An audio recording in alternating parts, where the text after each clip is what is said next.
کہتے ہیں کہ ایک دن ایک سید زادہ حضرت نظام الدین اولیاء کی خدمت میں حاضر ہوا اور عرض کی، یا حضرت، میں ایک غریب سید زادہ ہوں اور سر پر جوان بیٹیوں کا بوجھ ہے۔ سادات گھرانے کی نسبت ہونے کی وجہ سے زکوٰۃ بھی نہیں لے سکتا۔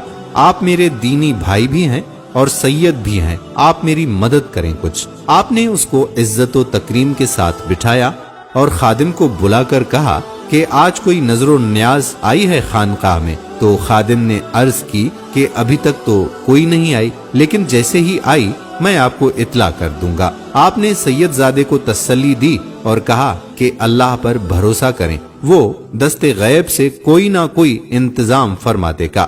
مگر 3 دن گزر گئے، کوئی نیاز نہ آئی۔ سید زادہ بھی مایوس ہو گیا کہ ایویں باتیں مشہور ہیں ان کے بارے میں، یہاں تو کوئی مدد ہی نہیں ہو سکتی میری۔ ایک دن اس نے اجازت طلب کی، واپسی کی۔ حضرت محبوب الہی کو بہت دکھ ہوا کہ مہمان خالی ہاتھ گھر سے جا رہا ہے۔ آپ نے اس کو چند پل کے لیے روکا اور اندر سے اپنے نالین لا کر دے دیے اور کہا، بھائی، اس فقیر کے پاس تمہیں دینے کے لیے اپنے ان جوتوں کے علاوہ کچھ نہیں۔ وہ سید زادہ جوتے لے کر چل پڑا اور سوچنے لگا کہ ان پرانے بوسیدہ جوتوں کا کیا کروں گا؟ حضرت نے اچھا مذاق کیا ہے میرے ساتھ۔ اب دوسری طرف کی سنیے۔ سلطان محمد تغلق کسی جنگی مہم سے واپس آ رہا تھا اور حضرت امیر خسرو، جو حضرت نظام الدین اولیاء کے خلیفہ بھی تھے، سلطان کے ساتھ تھے، اور چونکہ آپ ایک قابل قدر شاعر تھے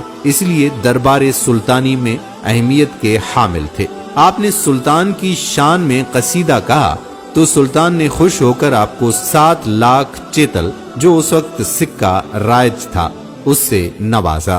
اپنے واپسی کے سفر پر جب ابھی لشکر دلی سے باہر ہی تھا اور رات کو پڑاؤ کیا گیا تو اچانک امیر خسرو چلا اٹھے، مجھے اپنے مرشد کی خوشبو آتی ہے۔ مصاحب بولے، امیر، حضرت محبوب الہی تو کیلو کھڑی میں ہے جو دلی سے کافی دور ہے۔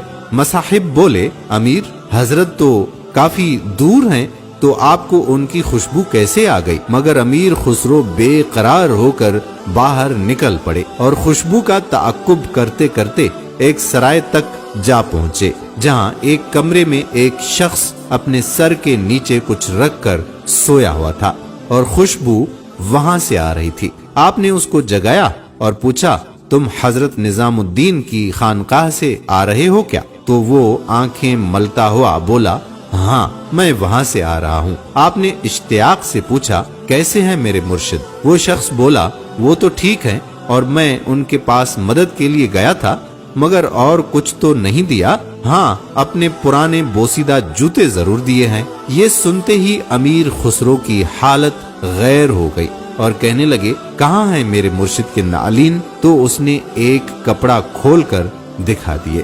آپ نے ان کو پکڑا، چوما اور اپنی آنکھوں سے لگایا اور کہنے لگے، کیا تو ان کو بیچے گا؟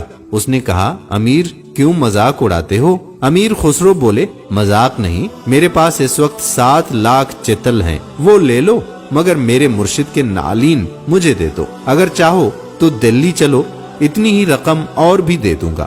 7 لاکھ چیتل کا سن کر وہ چکرا گیا، بولا، نہیں، بس میرا تو چند ہزار سے گزارا ہو جائے گا۔ مگر امیر خسرو نے زبردستی اس کو 7 لاکھ چیتل دے دیے اور ساتھ میں سپاہی اور تحریر دے دی تاکہ کوئی اس پر شک نہ کرے۔ اور پھر امیر خسرو اس حالت میں خانقاہ مرشد میں داخل ہوئے کہ جوتے اپنے دستار میں لپیٹ رکھے تھے اور سر پر رکھے چلے آ رہے تھے اور زاروں قطار رو رہے تھے۔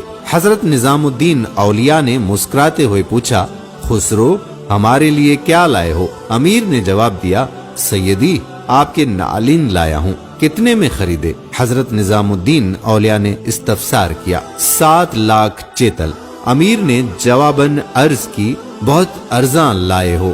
محبوب الہی مسکراتے ہوئے بولے، جی سیدی، 7 لاکھ چیتل تو بہت کم ہیں، اگر وہ سید زادہ میری جان بھی مانگتا تو جان دے کر نالین مرشد حاصل کر لیتا۔ یہ تھی ان کی اپنے مرشد سے محبت اور حضرت نظام الدین اولیاء کا مقام معرفت جس کی وجہ سے ان کو محبوب الہی کہا جاتا ہے۔